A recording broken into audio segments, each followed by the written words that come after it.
노동존중 비례대표 국회의원 이수진입니다.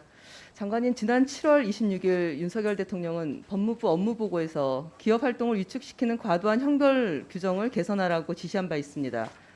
이에 기재부와 법무부가 경제 형벌 규정 개선 TF를 출범시키고 주도를 하고 있습니다. 이게 관계부처 합동으로 발표된 경제 형벌 규정 개선 추진 계획의 일부 내용입니다. 그 기재부가 배포한 자료에 경제 형벌 규정 개선이 필요한 검토 배경으로 여야 합의로 만든 중대재해처벌법의 국회 통과로 기업 활동에 대한 불안과 애로가 증대하고 있다고 기술돼 있습니다.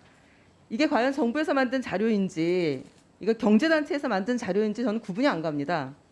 정부가 국회 입법권을 이렇게 폄하해도 되는지 정말 황당한 그런 자료라고 보여지는데요. 이 장관님께서 중대재해처벌법 제정 이유가 뭐라고 생각하시는지, 여기 불안과 애로를 증대시키는 것입니까? 아니 기업 활동을 정상화시키는 것입니까? 그 여러 가지 대책에도 불구하고 중대재해가 줄어들지 않으니까 그렇게 법을 제정한 것으로 이해합니다. 네, 장관님, 그 노동부 업무보고 자료 제가 보니까 중대재해 감축 패러다임을 자율 예방 중심으로 전환하고 현장의 불확실성을 해소하기 위해 올해 말까지 시행령 개정을 추진하며 처벌 규정 등 현장 애로 및 법리적 문제점 등에 대한 의견을 들어 개선 방안을 마련해 나갈 계획이라고 되어 있습니다. 전 장관님 이거 상당히 우려스럽습니다. 이 자료가 배포되고 나서 많은 사람이 이 노동부 또한 대통령실이나 기재부에 떠밀려서 중대재해처벌법 완화를 시사한 것 아니냐 이렇게 의구심을 갖고 있습니다. 이에 대해서 담당 부처 수장으로서 입장이 무엇인지 이 자리에서 명확하게 밝혀주시기 바랍니다.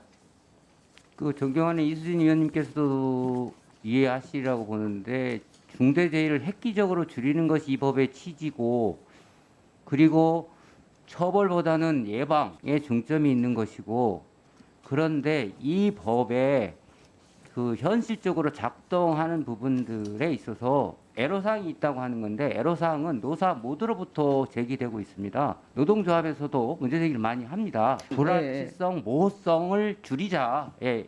네, 자세한 내용 이따 다시 말씀해 주시고요. 노동부가 제출한 업무상 그 사고 사망자 수를 살펴보니까 중대재해처벌법 시행 이후에 7월 28일 현재까지 330명, 전년 동기 341명에 비해서 뭐 그렇다하게 많이 줄어드는 숫자로 보이지는 않습니다. 이게 2024년 1월부터 법 적용을 받게 되는 5인 이상 50인 미만 사업장 사망자 수는 가장 많은 수인 134명에 이르고 있습니다. 위험의 외주화, 이게 기업 규모가 클수록 심각하지 않습니까? 이 50인 이상 사업장에서 하청 노동자 사망자 수가 81명으로 원청보다 2배 육박합니다. 5년 내 OECD 평균 수준으로 사고 사망 만인율을 줄일 수 있고 싶다라고 하셨는데, 또 작년에 산안보건본부도 신설하지 않았습니까? 예, 그렇습니다. 중대재해처벌법 앞두고 그 준비를 하시느라고 예산 저희가 반영해 드렸고 또 본부 설치했고, 그리고 저는 산재예방 TF를 만들어서 전국을 돌면서 1년 동안 제철, 중공업, 항만 노동자들 다 만났습니다. 다 산재 사망사고로 돌아가신 그 노동자들의 얘기를 들어보고 하는데, 이런 그 중대재해 이 법이 만들어지는 것은 다 이유가 있고, 지금 그 장관께서도 말씀하신 대로 이게 현장에 안착돼서 효과를 발휘하기 해야 되는데, 이 전부터 이렇게 중대재해 감축 패러다임을 자율 중심으로 전환하겠다라고 하면 기업들은 이 자율을 들먹이면서 실제로 안전보건 확보 의무 이행에 힘을 제대로 쓰지 않을 수도 있어요. 제가 작년에 돌면서 보니까 위험한 업무를 내재화하겠다라고 자신 있게 얘기하더라고요. 물론 내재한 그런 기업도 있습니다. 대우조선해양 내재화했습니까? 안 했어요. 저는 실제로 이런 원하청 불공정 구조 안에서 위험 업무 내재하지 않고 또 노동부의 감독이 소홀하거나 또 중대재해처벌법이 시행령 개정으로 인해서 기업에 안 좋은 시그널을 준다라면은 이게 자율이라는 이름으로 설렁설렁 하겠다 이렇게 보여줄 수 있어서 상당히 우려스럽습니다. 사실 차라리 고양이한테 생선을 맡기는 게 낫지 이 중대재해 예방 활동을 기업 자율에만 맡겨둬서는 안 됩니다. 때로는 일벌백계가 더 효과적일 수도 있습니다. 그런 것 때문에 이 법의 그 시행령 관련해서는 제대로 좀 챙겨보셔야 된다고 생각하고요. 그리고 그 산업안전감독관도 저는 더 늘려서 위험의 외주화를 근절하고 자율점검으로만 가지 않도록 이런 불시점검이라든지 기획감독이 강화돼야 된다고 생각하고, 그 부분에 대한 좀 대책을 좀 마련해 주시고요. 그리고 그 현장 작업장 그 위험 요인에 대해서 안전보건 진단, 재해 재발 조치 이행 점검, 작업 중지 해제 심의 등 이거 전반적 과정에 대해서 사업주와만 얘기 듣지 마시고 노동자들, 노조 얘기를 들으셔서 형식적으로 진행하는 문제를 해결하셔야 됩니다. 이 부분에 대한 개선 대책도 정부가 수립 중인 그 중대재해 감축 로드맵에 반영을 해주셨으면 좋겠는데 그 대책 반영을 어떻게 하실 건지 저희 의원실로 지금 뭐 대답하시기 어려운 부분들은 따로 보고를 좀 해주시기 바랍니다. 예, 알겠습니다.